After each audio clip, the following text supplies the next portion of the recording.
दोस्तों नमस्कार।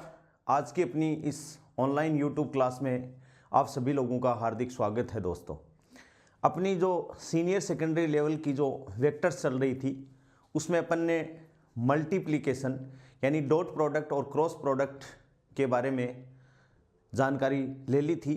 Cross product के बाद में मैंने आपको बताया था कि भाई 1/2 ए क्रॉस बी का परिमाण हो, किसी समांतर त्रिभुज का क्षेत्रफल होता है, समांतर चतुर्भुज का क्षेत्रफल, वहाँ तक अपन ने बातें कर ली थी। आज क्रॉस प्रोडक्ट के बारे में कुछ इंपॉर्टेंट पॉइंट्स, उसके बाद में न्यूमेरिकल और ये अपनी यूनिट है वो आज क्या हो जाएगी, खत्म हो जाएगी। दोस्तों तो देखिए, सबसे पहले अपन बात करते हैं क्रॉस प्रोडक्ट के बारे में। जो रह गई थी अपनी चर्चा वो अपन कर रहे हैं। मैं लिख रहा हूँ दो सदिशों का सदिश गुणनफल, दो सदिशों का सदिश गुणनफल सदैव दोनों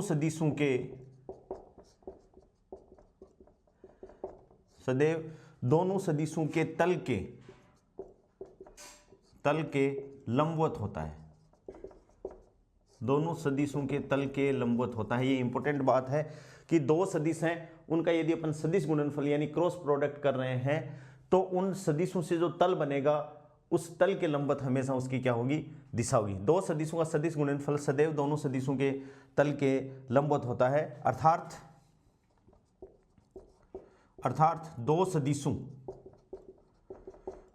ए व बी दोनों के ही लंबवत होता है। दोनों के ही क्या होता है, लंबवत होता है। जैसे मान लो अपन ने कोई ऐसे तल ले लिया, ये तल ले लिया और यहाँ कोई पॉइंट है, इसमें ये पॉइंट है बी, ये सदिश है बी, ये सदिश है ए। तो जैसे ही अपन ए को बी की तरफ घुमाएंगे, किधर घुमाएंगे, ए को बी की तरफ घुमाएंगे, तो ये जो है ए क्रॉस बी की डायरेक्शन को बताएगा। यानी इसके ये एक ए से बी की तरफ आप इसको यदि घुमाओगे, ऐसे घुमाओगे तो ये क्या बनेगा, एक तल बनेगा। इस हिसाब से एक तल बनेगा तो उस तल के लंबवत क्या होगी, ए क्रॉस बी की दिशा हो जाएगी। ठीक है। नेक्स्ट अपन बात करते हैं कि दो सदिशों का सदिश गुणनफल क्रम विनिमय यानी क्रम विनिमय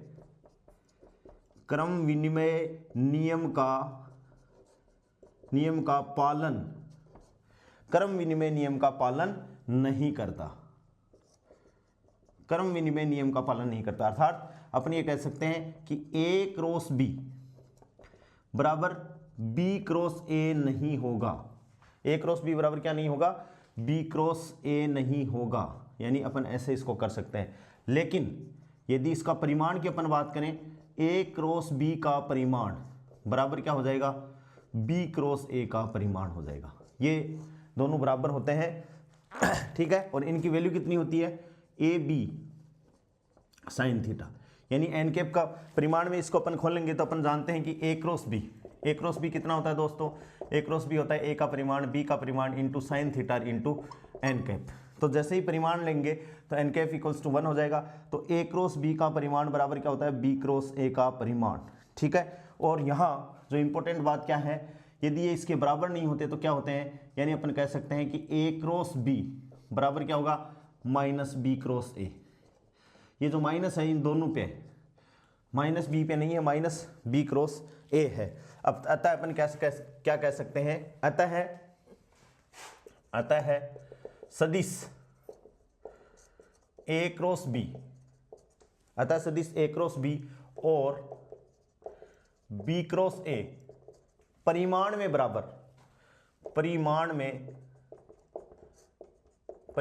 बराबर, किंतु दिशा में क्या होते हैं, विपरीत होते हैं। किंतु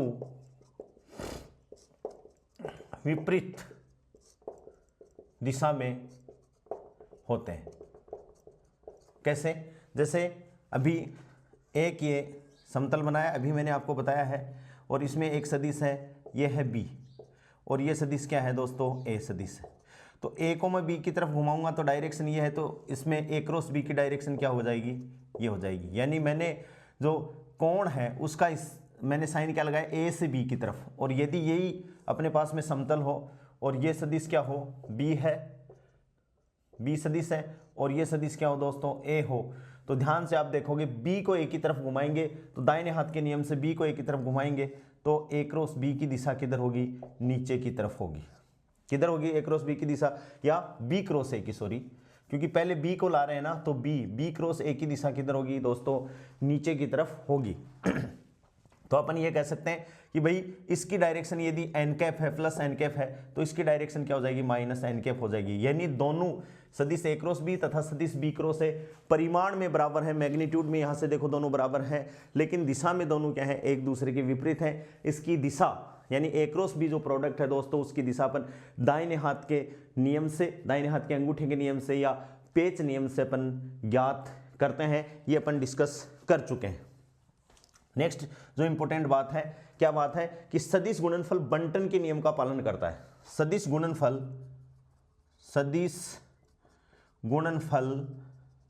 बंटन के नियम का पालन करता है, बंटन के नियम का पालन करता है। ठीक है, अर्थात अपन ये कह सकते हैं कि ए क्रॉस बी प्लस सी, जैसे ये ब्रैकेट में है ए क्रॉस है बी प्लस सी है, तो ए और बी, ए बी के साथ में और ए सी के साथ में समान रूप से क्या हो जाता है दोस्तों, बंट जाता है। इसलिए अपन क्या कहते हैं कि बंटन नियम का क्या करता है, क्रॉस प्रोडक्ट है वो बंटन नियम का पालन करता है। ए क्रॉस बी प्लस क्या होता है, ए क्रॉस सी होता है। ठीक है, नेक्स्ट बात क्या है कि दो सदिशों के सदिश गुणनफल की परिभाषा से, सदिश गुणनफल की परिभाषा क्या कहती है भाई कि ए क्रॉस बी बराबर परिमाण रूप में यदि अपन लिखें, ए क्रॉस बी बराबर होता क्या है, ए बी, ए का परिमाण बी का परिमाण साइन थीटा एन कैप, और इसको यदि अपन परिमाण रूप में लिखें दोस्तों तो ए क्रॉस बी बराबर क्या हो जाएगा, A B sine theta n cap का परिमाण। ठीक है, अब इनमें परिमाण अपन लें तो ये किसके बराबर होगा, ए का परिमाण, बी का परिमाण, साइन थीटा का परिमाण और एन कैप का परिमाण। तो इसमें और तो कोई चेंजेस होंगे नहीं, ये क्या हो जाएगा, ए का परिमाण ए, बी का परिमाण बी, साइन थीटा का परिमाण और इस एन कैप का परिमाण दोस्तों कितना हो जाएगा 1। तो क्या हो गया, यहां से अपन देखें तो ए क्रॉस बी बराबर क्या हो गया भाई, ए बी साइन थीटा, और यहां से दोस्तों साइन थीटा बराबर क्या हो गया, ए क्रॉस बी बटे क्या हो गया, A B. A cross B बराबर क्या हो गया, ए बी हो गया।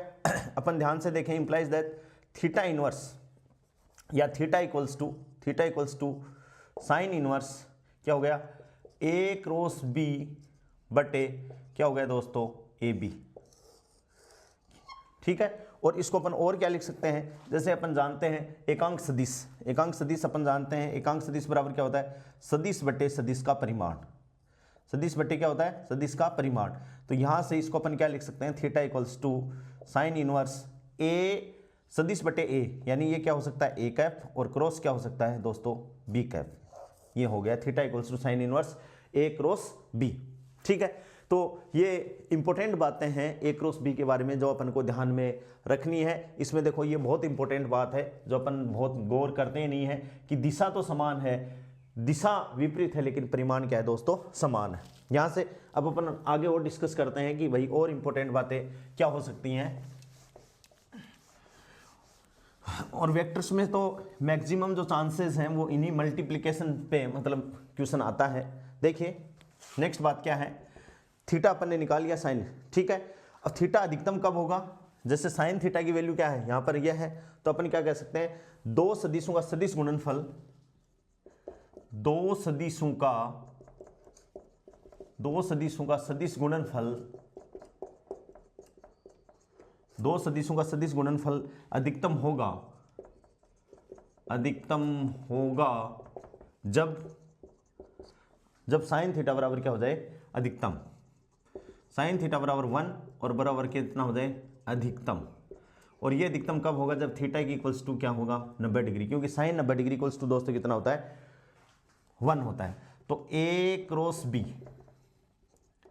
मैक्सिमम बराबर ये क्या हो जाएगा, ए बी, यानी ए बी साइन 90 डिग्री परिमाण में है तो एन कैप इक्वल्स टू 1, तो ये क्या हो गया दोस्तों ए बी। ठीक है, अर्थात यदि सदिश लंबवत है यानी ए और बी दोनों एक दूसरे के लंबवत हैं, ऐसे ए और बी एक दूसरे के लंबवत हैं तो इनका क्रॉस प्रोडक्ट क्या होता है दोस्तों अधिकतम होगा। ठीक है, नेक्स्ट बात क्या है, यदि थीटा इक्वल्स टू 0 डिग्री और theta equals to 180 degree, theta equals to 0 degree हो या थीटा इक्वल्स टू 180 डिग्री हो, थीटा इक्वल्स टू 0 डिग्री का मतलब दोनों एक ही दिशा में, यानी अपन इसको क्या लिख सकते हैं कि ए सदिश ए क्रॉस ए। ठीक है, ए क्रॉस ए सदिश होगा इक्वल्स टू ये क्या हो जाएगा 0, क्योंकि इसको अपन कहेंगे तो ए का परिमाण बी का परिमाण और साइन 0 डिग्री, और साइन 0 डिग्री इक्वल्स टू कितना होता है दोस्तों, साइन 90 डिग्री इक्वल्स टू तो होता है 1, साइन 0 डिग्री इक्वल्स टू होता है 0, और साइन 180 डिग्री बराबर भी कितना होता है 0। ठीक है, तो यहाँ से अपन करें तो ये हो गया, और ऐसे ही A cross theta equals to 180 degree क्या हो, जब ए की जगह क्या हो जाइए माइनस ए, दोनों विपरीत सदिश हो जाएं तो भी ये क्या है ए। ठीक है, ए का परिमाण माइनस यहाँ ए का ही परिमाण होगा माइनस ए का परिमाण, और ये साइन 180 डिग्री, तो भी ये वैल्यू कितनी हो जाएगी दोस्तों 0 हो जाएगी। तो अपन ये कह सकते हैं दो अशून्य सदिशों का सदिश गुणनफल शून्य है तो सदिश क्या है सहरेखीय होंगे। ये सदिश क्या होंगे सहरेखीय, क्योंकि ये एक ही रेखा में है। कैसे सदिश होंगे सहरेखीय सदिश होंगे। यहाँ से क्वेश्चन आ सकता है दोस्तों, इंपॉर्टेंट बात है कि दो सदिश सहरेखीय सदिश हैं तो n का मान बताइए, n का मान कहीं न कहीं इनमें होगा। तो सहरेखीय का मतलब है एक ही रेखा में, एक ही रेखा का मतलब है या तो एक दिशा में होंगे, जैसे सहरेखीय की अपन बात करें जैसे ये है a सदिश है। ठीक है, ऐसे ही मान लो इसी दिशा में क्या हो कोई दूसरा सदिश b हो तो ये एक ही रेखा में है तो इसको अपन कहेंगे सहरेखीय। या ये b जैसे ये a है और इसकी विपरीत दिशा में यदि b हो तो इनको भी अपन क्या कहेंगे दोस्तों सहरेखीय सदिश। तो सहरेखीय सदिश का मतलब है कि यदि दो सदिश किसी सरल रेखा पर हों, एक ही सरल रेखा पर हो तो उनको क्या क्या कहते हैं सहरेखीय सदिश कहते हैं। और यहां से अपना क्वेश्चन आ सकता है, इस बात को आपको ध्यान में रखना है, इंपॉर्टेंट बात है। ठीक है, नेक्स्ट अपन चर्चा करें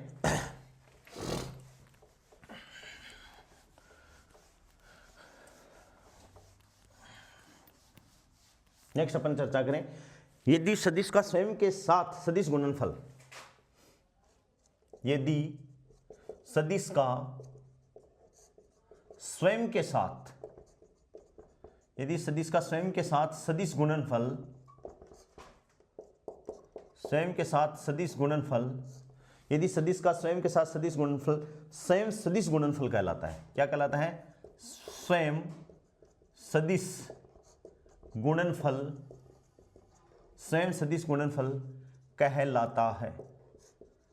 स्वयं सदिश गुणनफल कहलाता है यानी ए का अपन ए के साथ में करें, जैसे ए क्रॉस ए तो क्या हो जाएगा ए का परिमाण दोनों एक ही दिशा में है साइन 0 डिग्री और इक्वल्स टू क्या हो जाएगा दोस्तों 0 हो जाएगा। तो इसको अपन क्या कहेंगे सदिश का स्वयं का गुणनफल। ऐसे ही एकांक सदिश के लिए अपन बात करें, एकांक सदिश के लिए, एकांक सदिश के लिए अपन बात करें तो n cap cross n cap बराबर एन कैप का परिमाण यानी 1, दूसरे एन कैप का परिमाण 1 और क्या हो जाएगा दोस्तों sine 0 degree, sine 0 degree equals to 1। इसी हिसाब से अपन लिख सकते हैं अर्थात I cap cross I cap एक ही दिशा में बराबर J cap cross J cap एक ही दिशा में बराबर के कैप क्रॉस के कैप एक ही दिशा में, या कोई भी इकाई सदिश हो उनका सदिश गुणनफल हमेशा क्या होगा दोस्तों 0 होगा। ये इंपॉर्टेंट बात आ गई, क्या आ गई ये इंपॉर्टेंट बात आ गई अपने पास में,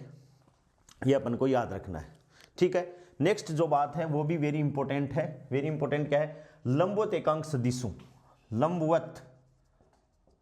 लंबवत एकांक सदिशों के लिए यानी आई कैप कोमा जे कैप तथा के कैप के लिए इसको अपन क्या कहेंगे दाहिने हाथ के पेच नियमानुसार या घड़ी की दिशा के अनुसार, या अपन क्या करेंगे दोस्तों घड़ी की दिशा के अनुसार। घड़ी की दिशा के अनुसार क्या है, जैसे ये घड़ी है और ये लिख दिया मैंने आई कैप, ये लिख दिया मैंने जे कैप, ये लिख दिया मैंने के कैप।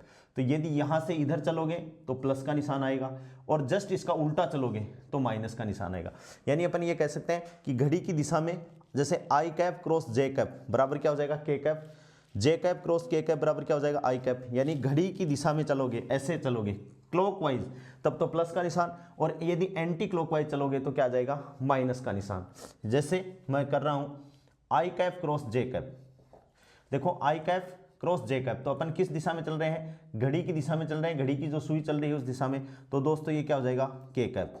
ऐसे ही जे कैप क्रॉस के कैप, तो क्या हो जाएगा घड़ी की दिशा में तो आई कैप, जे कैप क्रॉस के क्या हो जाएगा आई कैप, या के कैप क्रॉस आई कैप,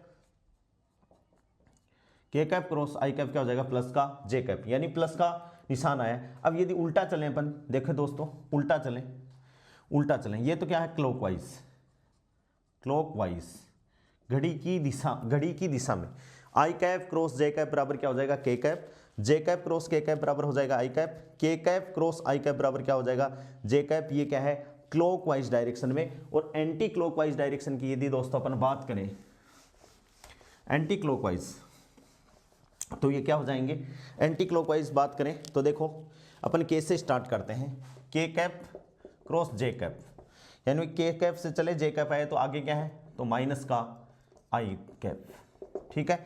फिर जे कैप क्रॉस के cap, J cap cross I cap, भाई जे कैप के आगे आई कैप है तो क्या हो जाएगा दोस्तों माइनस का के कैप।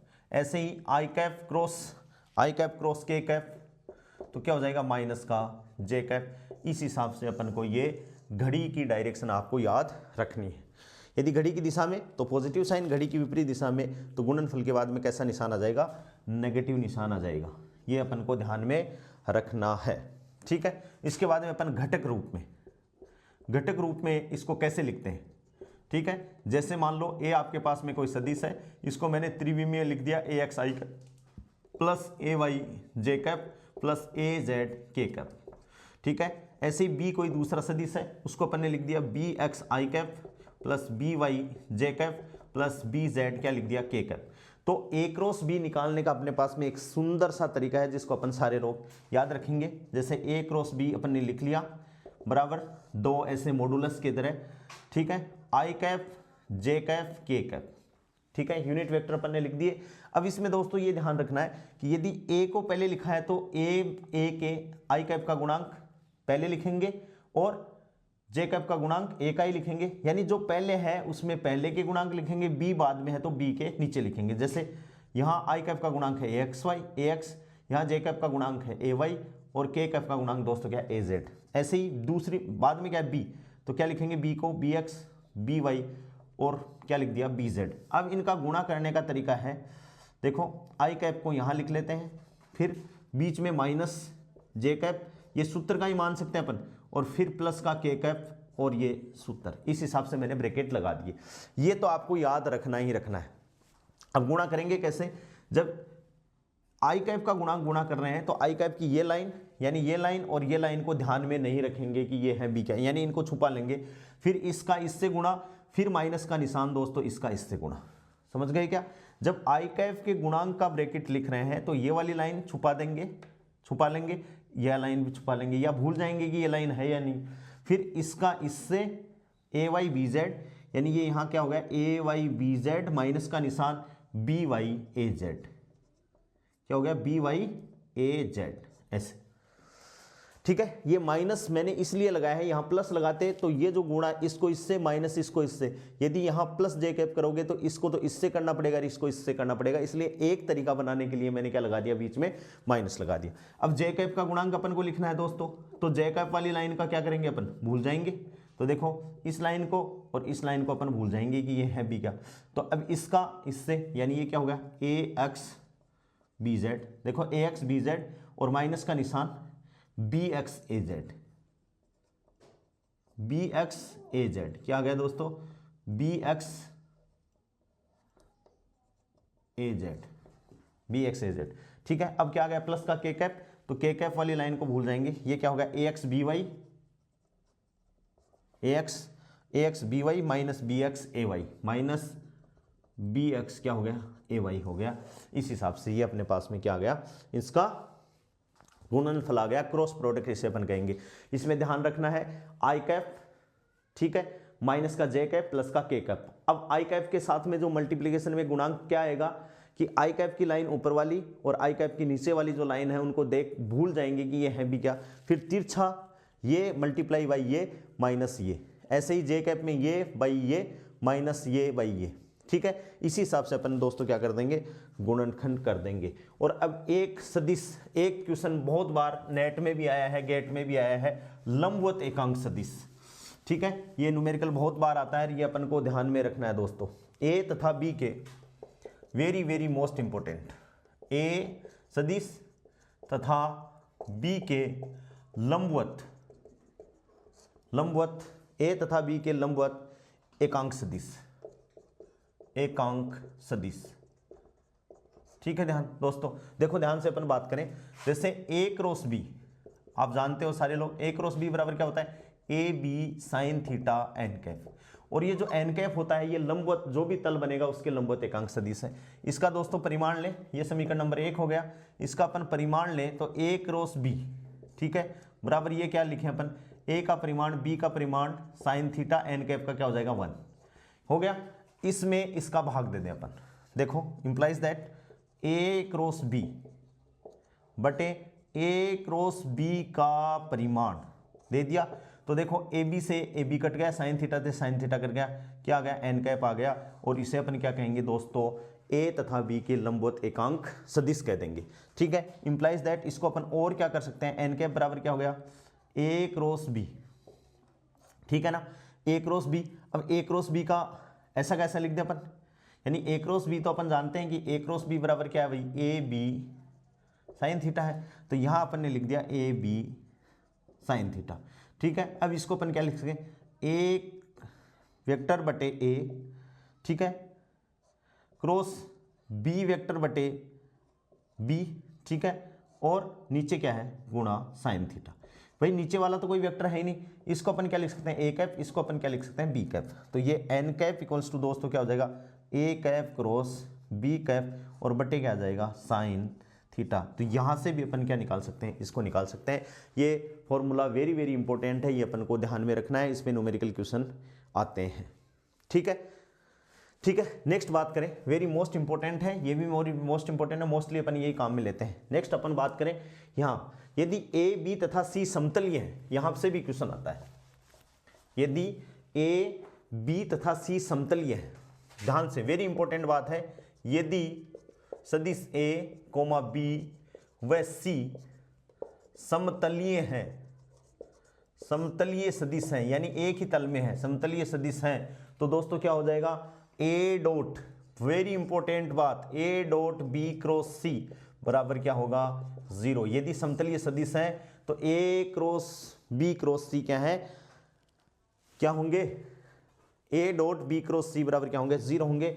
चूंकि अपन ये कह सकते हैं ये 0 इसलिए होंगे कि बी क्रॉस सी एक सदिश बनेगा तथा ए क्या है, परस्पर, परस्पर क्या होंगे दोस्तों, लंबवत होंगे, परस्पर क्या होंगे, लंबवत है, परस्पर लंबवत हैं, तभी तो ये डॉट प्रोडक्ट क्या है, a dot a b cos theta होता है, थीटा बराबर 90 डिग्री, तो बी क्रॉस सी तथा ए के यहाँ परस्पर लंबवत हैं। इस पे भी बहुत क्यों न्यूमेरिकल क्वेश्चन आते हैं कि समतलीय है तो एन का मान ज्ञात करो, तो ए डॉट बी क्रॉस सी क्या हो जाएगा दोस्तों, ये समतलीय सदिश की प्रॉपर्टी है, ए डॉट बी क्रॉस सी बराबर 0, जिसमें बी क्रॉस सी एक सदिश हो गया, इसको मान सकते हैं अपन, कोई दूसरा सदिश मान सकते हैं, डी सदिश मान सकते हैं, डी तथा ए परस्पर क्या हो जाएंगे, लंबवत सदिश हो जाएंगे।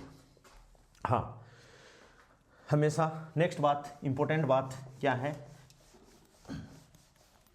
कि ए प्लस बी तथा ए क्रॉस बी दोनों एक जैसे हैं, बस एक में प्लस का निशान है, एक में क्रॉस का निशान है, के मध्य कोण 90 डिग्री होता है, के मध्य कोण कितना होता है दोस्तों, 90 डिग्री होता है, कि मध्य कोण कितना होता है, 90 डिग्री होता है। हाँ, नेक्स्ट बात क्या है, किसी अदिश या सदिश को, किसी अदिश या सदिश को, किसी अदिश या सदिश को, किसी अदिश या सदिश को सदिश से विभाजित, सदिश से विभाजित नहीं किया जा सकता, नहीं किया जा सकता, किसी अदिश या सदिश को सदिश से विभाजित नहीं किया जा सकता है, इसको अपन ध्यान में रखेंगे। हाँ, नेक्स्ट है विभिन्न प्रकार के सदिशों को गुणा करके नई भौतिक राशि प्राप्त कर सकते हैं जो अदिश या सदिश हो सकती है। ठीक है ना, विभिन्न प्रकार के सदिश को गुणा करके एक नई भौतिक राशि प्राप्त कर सकते हैं जो सदिश भी हो सकती है और अदिश भी हो सकती है। यदि दो सदिशों के गुणनफल से अदिश राशि प्राप्त होती है, यदि दो सदिशों के गुणनफल से अदिश राशि प्राप्त होती है तो वह अदिश गुणनफल होगा, और यदि दो सदिशों के गुणनफल से सदिश राशि प्राप्त होती है तो वो सदिश राशि होगी। दोस्तों ध्यान से, दो सदिश और अदिश राशियों को गुणा करके एक नई राशि प्राप्त की जा सकती है जो या तो सदिश हो सकती है या अदिश हो सकती है। देखो ये जो क्वेश्चन है, सही निम्न में से गलत कथन कौन सा है या निम्न में से सही कथन कौन सा, उसमें आ सकती है। तो दो सदिश और अदिश को आपस में यदि गुणनफल अपन करते हैं तो एक नई सदिश राशि भी प्राप्त हो सकती है और अदिश राशि भी प्राप्त हो सकती है। यदि दो सदिशों के गुणनफल से अपन को अदिश राशि प्राप्त हो रही है तो दोस्तों उन दोनों सदिशों के बीच का गुणनफल डॉट प्रोडक्ट होगा, अदिश गुणनफल होगा। ये बात अपन को ध्यान में रखनी है। और यदि दो सदिश राशियों को गुणा करने से उनका परिणामी अपन के पास में सदिश राशि प्राप्त हो रही है तो वे राशियां क्या होंगी, सदिश राशियां होंगी। इनको आपको ध्यान में रखना है। इस प्रकार से ये सदिश गुणनफल के बारे में इंपॉर्टेंट बातें हैं। अब अपन कुछ न्यूमेरिकल करते हैं और इसके बाद में आज की इस यूनिट को खत्म करते हैं। दोस्तों वेक्टर्स जो अपनी 11वीं क्लास की जो चल रही थी, इतना अपने सिलेबस में था जो अपन ने पढ़ लिया है। और जो लंबवत एकांक सदिश है उसके क्वेश्चन तो नेट गेट में बहुत बार आते हैं, तो ध्यान रखिएगा। क्वेश्चन नंबर देखिए एक दोस्तों, क्या है क्वेश्चन है, यदि f बराबर आपको दे रखा है, f बराबर दिया हुआ है 4i cap minus 10j cap, ठीक है, और r बराबर अपन को दे रखा है 5i cap minus 3j cap, ठीक है। तो बल आघूर्ण ज्ञात करना है, tau equals to r cross f, अपन जानते हैं बल आघूर्ण निकालना है। टो इक्वल्स टू कितना होता है दोस्तों, आर एफ होता है, ठीक है। यहां से सबसे पहले अपन बात करें तो इसको अपन पूरा कर लें तो यहाँ जी के नहीं है तो 0 के कैप, और यहाँ भी के नहीं है तो यहाँ भी अपन क्या निकल सकते हैं, 0 के कैप लिख सकते हैं। तो ये यहाँ से एक बात क्लियर हो गई, यदि तीनों यूनिट वेक्टर में आपको नहीं दे रखी तो तीसरी यूनिट वेक्टर को 0 गुणांक मानते हुए उसको मान सकते हैं। अब आर क्रॉस अपन एफ करें तो टो इक्वल्स टू कितना हो जाएगा दोस्तों, आर क्रॉस एफ। पहले आर है तो आई कैप जे कैफ के कैफ, पहले आर है तो आर की गुणांक लिखेंगे, यानी ये क्या होगा 5 माइनस 3 0, और बाद में के है तो 4, यहाँ फिर इसका गुणांक माइनस का 10, और यहाँ क्या आ गया दोस्तों, ये भी 0 आ गया। इसको मल्टीप्लाई करेंगे तो देखो आई कैफ, ठीक है, इसको भूल जाएं, इसको भूल जाएं, इसको इससे यानी 0, इसको इससे माइनस इसको इससे तो 0 माइनस 0, फिर माइनस का जे कैफ, ठीक है, इसको भूल जाएं, इसको भूल जाएं, इसको इससे यानी ये भी क्या 0 माइनस 0 प्लस के कैफ, ठीक है। तो प्लस के कैप, इसको भूलें तो माइनस का 50, ठीक है, माइनस सूत्र वाला और माइनस का 12, तो माइनस माइनस क्या हो जाएगा प्लस का 12, तो यहाँ से के का क्या आ जाएगा, 50 में से गए तो क्या हो गया माइनस का 38 के, कितना आ गया माइनस का 38 के, क्योंकि अब बल आघूर्ण है तो बल आघूर्ण की एक पर्टिकुलर डायरेक्शन में क्या होगी, डायरेक्शन होगी दाहिने हाथ के नियम से, तो क्या आ गया माइनस का 38 के कैप, इसका आंसर आ गया, ठीक है। अब क्वेश्चन नंबर 2 जो इंपॉर्टेंट है, ऐसे क्वेश्चन बहुत बार आते हैं। दो सदिशों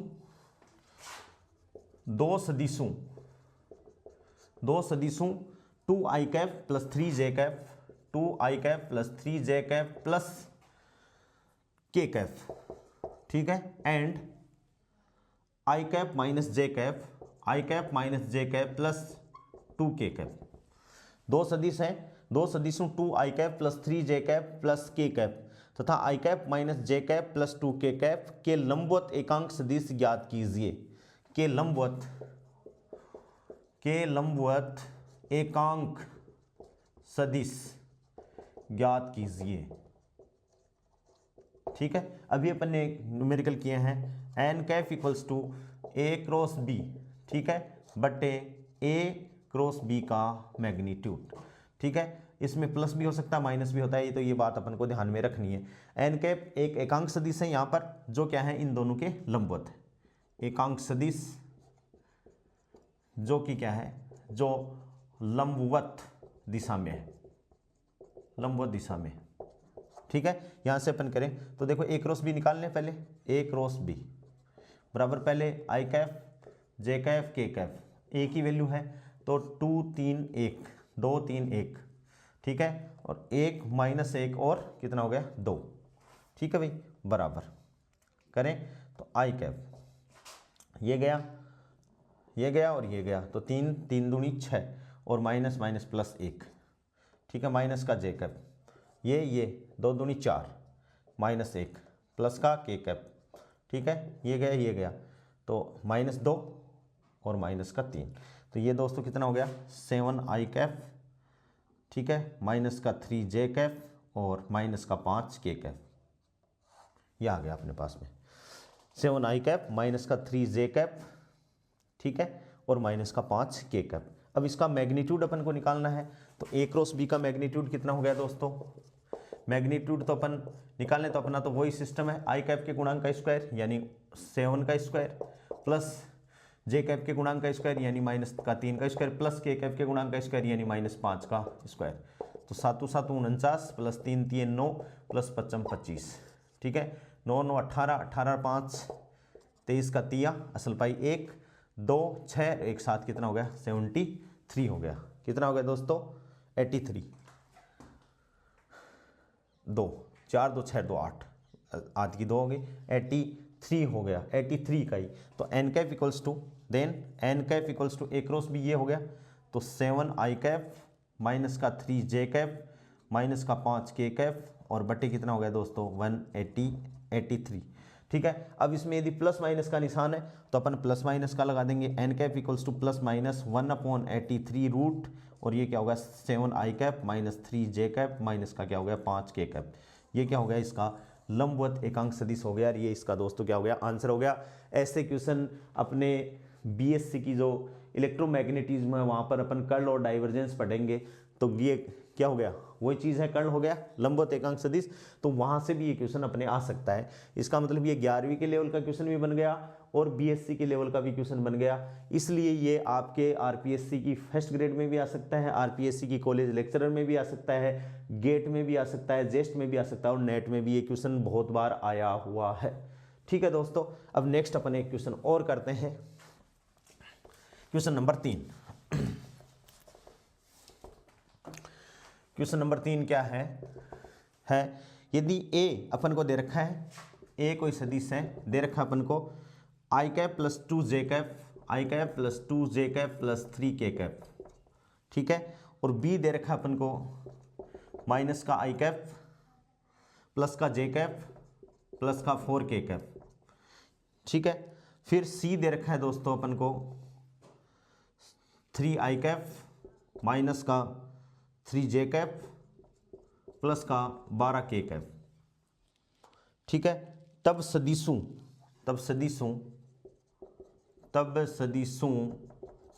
क्या ज्ञात करना है, ए प्लस बी प्लस सी, ठीक है, वह ए क्रॉस बी के मध्य का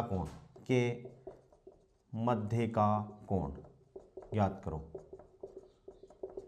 ठीक है दोस्तों। अपन मान लेते हैं कि इन तीनों का योग कोई दूसरा सदिश है P और ये क्या हो गया A प्लस बी प्लस सी, और अपन को पता है कि जब इनको जोड़ेंगे अपन तो सेम एक यूनिट वेक्टर के गुणांकों को अपन जोड़ देंगे और उनको अपन क्या कर देंगे घटा देंगे। तो ध्यान से देखो, इनको तीनों को जोड़ेंगे तो ये इससे कट गया, -1 कट गया तो क्या गया 3 आई कैप, ठीक है, फिर 2 जे कैप प्लस का तीनों ये क्या हो गया 3 जे कैप माइनस का 3 जे तो 0 जे कैप, ठीक है, और 4 3 7 12 7 19 के कैप, क्या गया 19 का के कैप आ गया, ये माइनस का 12 के, तो 4 3 7 तो माइनस का 5 के, क्या गया दोस्तों माइनस का 5 के, ठीक है। अब वह ए क्रॉस बी, अब यहाँ से ए क्रॉस बी निकाल लें अपन, ठीक है, तो Q बराबर अपन निकाल लें, Q बराबर ए cross B, A cross B निकालने तो वही अपना तो तरीका आई कैप जे कैप के कैप, और ये ए 1 2 3 -1 1 और क्या हो गया 4, तो यहाँ से अपन निकालें तो आई कैप तो आई कैफ क्या हो गया, ये लाइन गई है 4 दूनी 8 -3 तो 5, ये 4 दूनी 8, 8 में से ये चला गया तो 5 हो गया, माइनस का जे कैफ, ठीक है, ये इसमें गया तो 4 और प्लस का 3 क्या हो गया 7 हो गया, ठीक है, और प्लस का के कैफ, ठीक है, ये इससे गया ये गया तो 1 एकम 1 और प्लस 3 कितना हो गया 3, 1 और प्लस 2 तो प्लस का कितना हो गया 3 हो गया, तो ये क्या आ गया 5 आई कैफ माइनस का 7 जे कैफ और प्लस का 3 के कैफ। अब ये तो आ गया अपने क्यू सदिश और ये अपने पास में आ गया सदिश, इन दोनों के बीच का कोण अपन को निकालना है, तो अपन अब डॉट प्रोडक्ट से ही निकाल दें, आपको सिंपल हो जाएगा काम। तो क्या हो जाएगा, अपन जानते हैं P डॉट क्यू बराबर क्या हो जाएगा P क्यू कोस थीटा, ठीक है, तो कोस थीटा इक्वल्स टू क्या हो गया P डॉट क्यू बटे P का परिमाण और Q का परिमाण, तो P डॉट क्यू अपन निकाल लें तो कितना हो गया, देखो P डॉट सेम गुणांक होंगे 15, 5 दिए 15, ठीक है, और ये माइनस का 5 और ये तो माइनस का 15, P का परिमाण कितना हो गया 9 + 25 अंडर द रूट और इनटू इसका कितना हो गया अंडर द रूट 25 + 49 प्लस कितना हो गया 9, मैं लिख लिया, लेकिन यहाँ से 15 - 15 का मतलब क्या हो गया 0, तो कोस थीटा इक्वल्स टू कितना हो गया 0। अब कोस की लाइन में 0 कितना कोस 90 डिग्री, तो cos theta implies that theta equals to cos inverse cos 90 degree और इक्वल्स टू कितना आ गया 90 डिग्री। अभी अपन ने ये एक प्रॉपर्टी, अपन एक नियम पढ़ा था, क्या पढ़ा था कि a + b, ठीक है, एंड a क्रॉस b के मध्य कोण कितना होता है 90 डिग्री होता है, लिखा था ना, तो उस पॉइंट का प्रूफ भी हो गया इस क्वेश्चन से। तो इस हिसाब से दोस्तों अपन को क्वेश्चन लगाने हैं। आज इन क्वेश्चनों को लगाने के बाद में अपनी जो वेक्टर्स की जो यूनिट थी दोस्तों वो ख़त्म हो गई है। 11वीं क्लास के अपन ने 3 यूनिट दोस्तों ख़त्म कर दी हैं। इस पे मैं 1 या 2 क्लास इसके न्यूमेरिकल की और करवाऊंगा, फिर अपन मूव करेंगे 4th यूनिट की तरफ। दोस्तों परीक्षाएं आ गई हैं, 2nd ग्रेड में भी है ये सिलेबस, 1st ग्रेड में भी है, कॉलेज लेक्चरर में भी है। तो इस जो चैनल है ज्ञानोस्फीयर एडू, ये ज़्यादा से ज़्यादा अपने दोस्त लोगों के साथ में शेयर करें, सब्सक्राइब करवाएं दोस्तों। और जैसे ही ये कंप्लीट हो जाता है तो अपन नेक्स्ट छुट्टियों से इंग्लिश मीडियम की 11, 12 और नेट की क्लासें भी स्टार्ट करेंगे। सारी की सारी क्लासें दोस्तों फ्री ऑफ कॉस्ट रहेंगी। मैं किसी प्रकार का कोई ऐप नहीं बनाऊंगा, केवल और केवल यूट्यूब पे अपन चैनल को चलाएंगे। बहुत बहुत धन्यवाद, थैंक यू।